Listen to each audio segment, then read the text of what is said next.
Hi everybody, this is Leonard. This is part 7 of the microbus split window reduction gear transmission rebuild.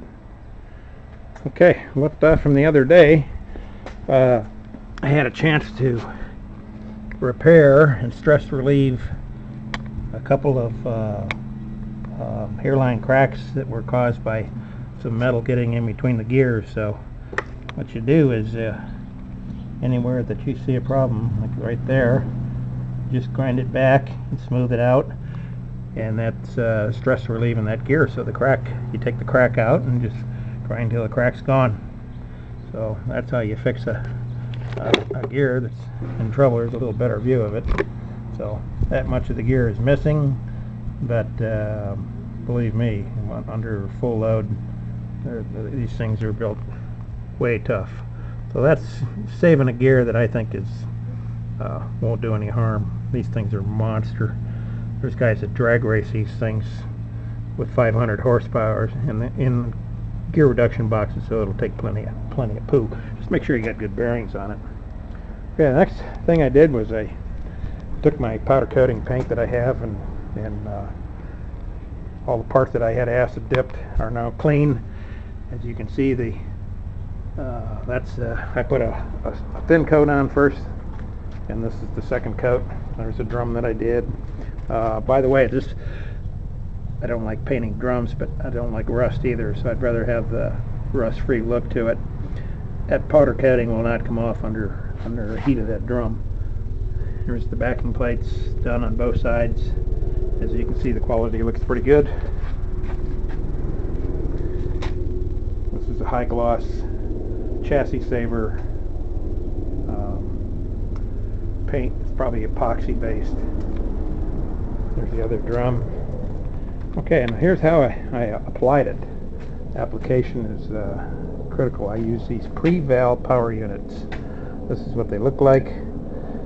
It's better than spray cans, because what you do is when you get your chassis, here's the paint I use, which is chassis saver. If you need this, I do distribute this stuff to people who need it. You can buy it online.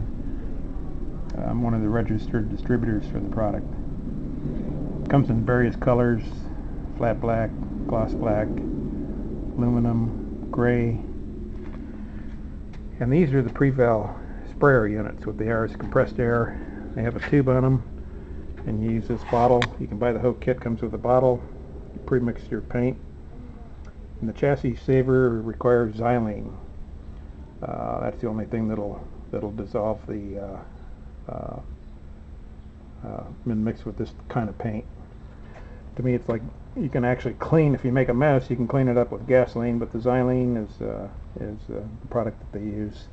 Normally, you mix it down about, depends. If you want a thin coat, probably 50-50. If you're painting nuts and bolts, I'd go somewhere around that. They work great.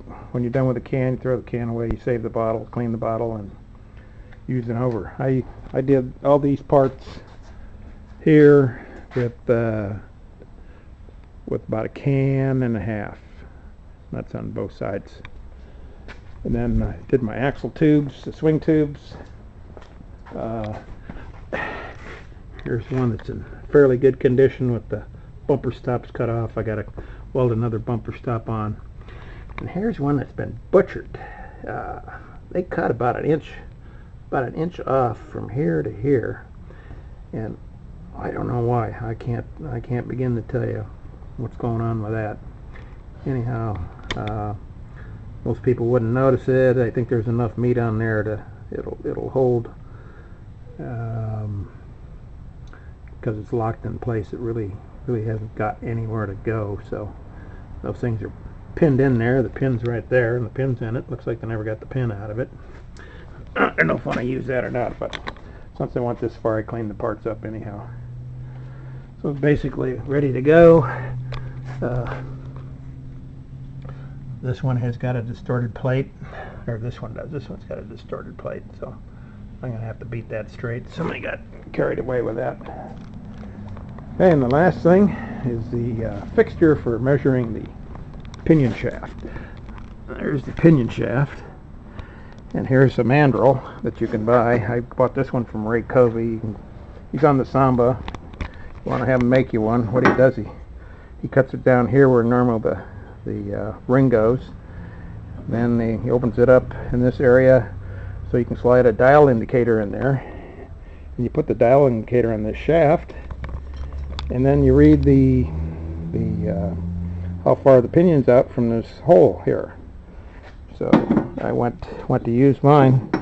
You put your bearing, you put 1/2 in here, stick your bearing in there, and you shove this in. See if I can get it in there in one swoop. Actually, it fit pretty good. Well, pretty much, anyhow, it goes basically like that. And you put the other cover on with the bearing on it so it supports this. And then you read through the hole on this side, and you can read your dial indicator. So that tells you, actually this thing would sit about like that, and that way you can read from the center of the shaft to how far how far that pinion's in there before you take it apart.